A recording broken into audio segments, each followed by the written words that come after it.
Hi guys, I'm Bhavani. I'm back here for another video. It has been a while since I made a video for my channel, but I was motivated enough to do something today. This video has been on my mind for a very long time to share.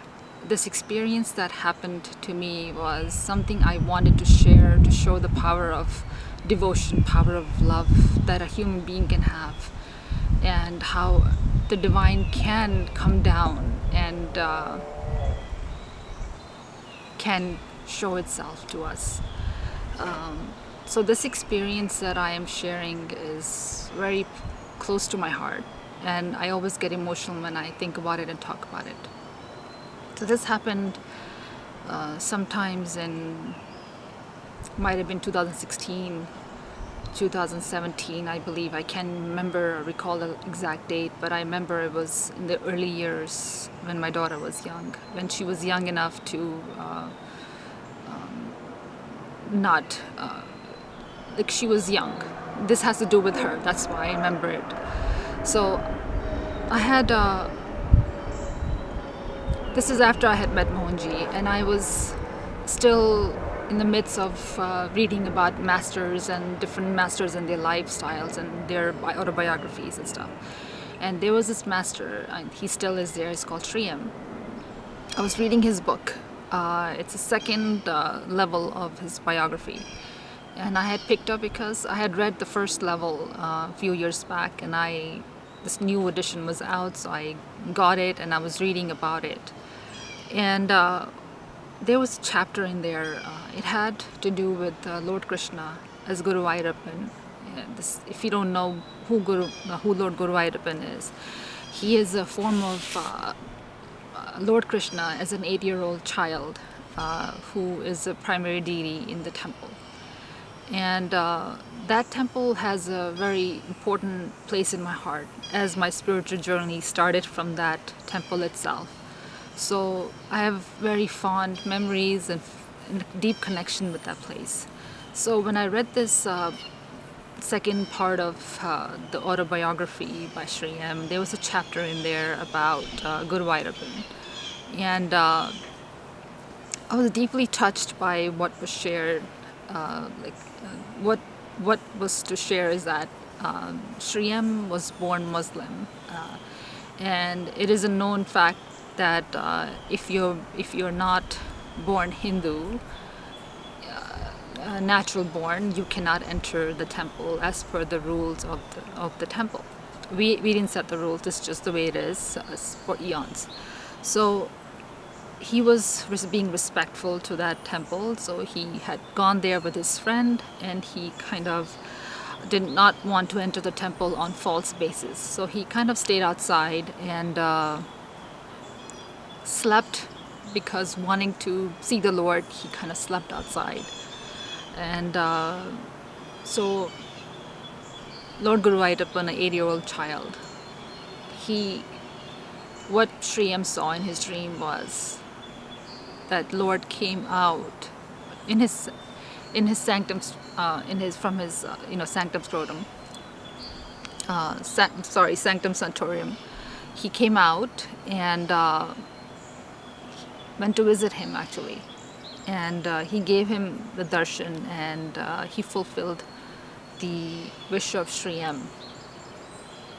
And somehow that moment brought such love and devotion in my heart, because how beautiful that is, that the Bhagwan himself came out and gave darshan to the deity who was waiting outside.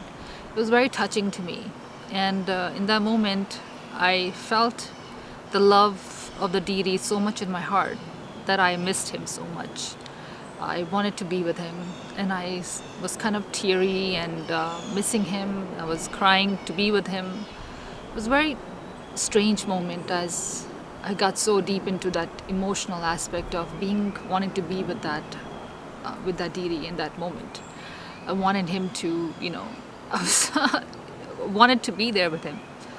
And as I was in my state of crying and being in that moment, I was alone in my home. My daughter was sleeping in a room. She was not, I think she was very young enough to even walk, or she was very young at that time, I remember. So as I was sitting there on my couch, I heard someone come behind me and call me Amma.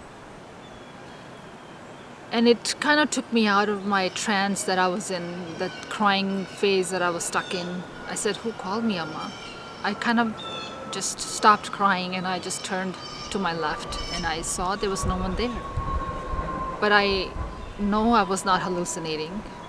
It was not something that I imagined. It was clearly something tangible that I heard from my ears, that someone called me Amma.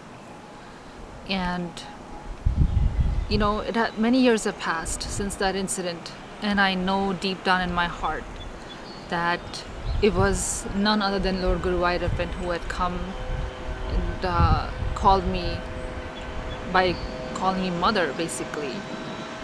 And I still hold this experience. It's a very powerful experience. You know how Mohanji says, Mohanji always talks about, Mohanji is my spiritual guru in this life. He always talks about that when you call the Lord, it could be anybody, whomever you connect to, this mother, Jesus, whomever you connect into, Hanumanji, anyone. If you call that deity with love, that deity has to come, in some form or the other. They will come because they become so helpless. Since I was crying to be in presence of Lord Krishna, and since he's in the form of a child, I believe he came to me as a child since I was crying as a mother. And whenever I think of this experience, I have no doubt in my mind that